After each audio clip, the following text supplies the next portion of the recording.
नमस्कार, good evening. आप सभी विद्यार्थियों का हार्दिक स्वागत। आज हम चर्चा करेंगे लेखाशास्त्र एवं नीति शास्त्र। सभी विद्यार्थियों के लिए महत्वपूर्ण टॉपिक। वाणिज्य के अंतर्गत लेखाशास्त्र और नीति शास्त्र के बारे में हम बातचीत करेंगे। सभी विद्यार्थी पूरा ध्यान से सुनेंगे और इसको नोट करेंगे। एक बात आपको बताना चाहते हैं कि जिन विद्यार्थियों ने अभी तक चैनल को सब्सक्राइब नहीं किया है वो जल्द से जल्द चैनल को सब्सक्राइब करें। तो शुरू करते हैं। लेखांकन तथा नीति शास्त्र। लेखांकन सिद्धांतों के निर्माण में नीति शास्त्रीय विचारधारा को एक स्वतंत्र विचारधारा नहीं मानना चाहिए। यानी लेखांकन के जो सिद्धांत हैं उनका जब निर्माण हम करते हैं तो उसमें नीति शास्त्रीय विचारधारा को एक स्वतंत्र विचारधारा नहीं मानना चाहिए। वास्तव में लेखाशास्त्र के जो सिद्धांत हैं उनका निर्माण जब हम करते हैं तो उसमें नीति शास्त्रीय विचारधारा को हमेशा ध्यान में रखना चाहिए। लेखांकन सिद्धांत चूंकि दूसरी विचारधाराओं के निर्माण में नीति शास्त्र से प्रभावित होते हैं तथा ये विचारधारा अंतर्निर्भर होती है, इसलिए लेखांकन सिद्धांतों के निर्माण में नीति शास्त्र का महत्व और अधिक हो जाता है।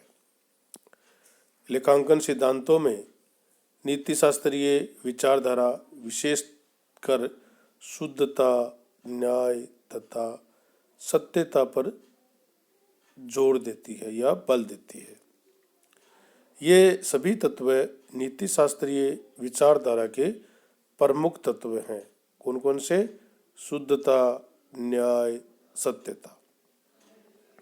D.R. स्कॉट के अनुसार लेखांकन सिद्धांतों के निर्माण में सभी तत्व मुख्य भूमिका निभाते हैं। शुद्धता की अगर हम बात करें तो लेखांकन समंक, शुद्ध, निष्पक्ष तथा पक्षपात रहित होने चाहिए। जो लेखांकन के जो समंक है, डाटा है, वो शुद्ध, निष्पक्ष तथा पक्षपात रहित होने चाहिए। न्याय का तात्पर्य यह है कि सभी संबंधित पक्षों के साथ समान व्यवहार होना चाहिए। और सत्यता का तात्पर्य यह है कि वित्तीय लेखांकन विवरण सही तथा सत्यता की ओर होने चाहिए। उन विवरणों में किसी भी प्रकार का मिथ्या निरूपण नहीं होने चाहिए। यानी हम जो डाटा तैयार करते हैं, जो लेखांकन करते हैं, उसमें हमें सभी विवरणों को सत्यता की ओर होना चाहिए, सत्यता प्रकट होनी चाहिए और उसमें हम किसी भी प्रकार का कोई मिथ्या निरूपण नहीं करना चाहिए। इन सभी नीति शास्त्रीय मान्यताओं का उद्देश्य लेखांकन प्रतिवेदनों तथा विवरणों को निष्पक्ष बनाना है ताकि उन पर किसी प्रकार पक्षपातपूर्ण अनावश्यक प्रभाव न पड़े। लेखांकन सिद्धांत दो शब्दों से मिलकर बना है। लेखांकन अकाउंटिंग तथा सिद्धांत थ्योरी। प्रारंभिक दृष्टिकोण से लेखांकन संबंधित कार्य को लाभ हानि खाता तैयार करके वित्तीय वर्ष की आय या हानि को ज्ञात करना और चिट्ठा तैयार करके, बैलेंस शीट तैयार करके आर्थिक स्थिति को ज्ञात करना समझा जाता है। लेकिन अब लेखांकन कार्य को एक कला के रूप में देखा जाने लगा है। प्रमाणित लेखापाल के अमेरिकन संस्थान ने इसको निम्न प्रकार से परिभाषित किया है।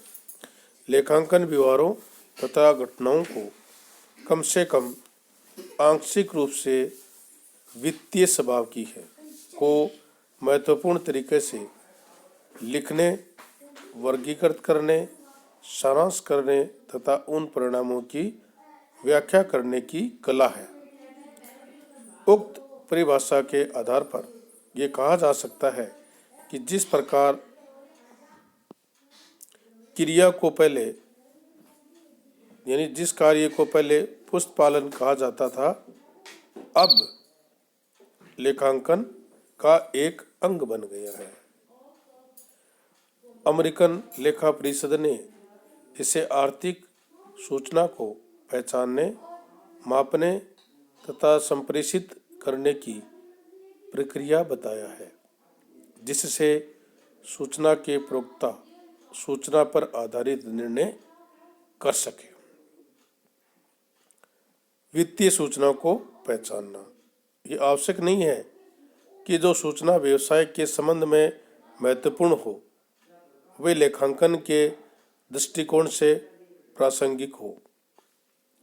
उदाहरण के लिए, यदि किसी कंपनी को निर्यात का एक बहुत बड़ा आदेश मिला तो ये व्यवसायिक दृष्टि से तो बहुत बड़ी सूचना है।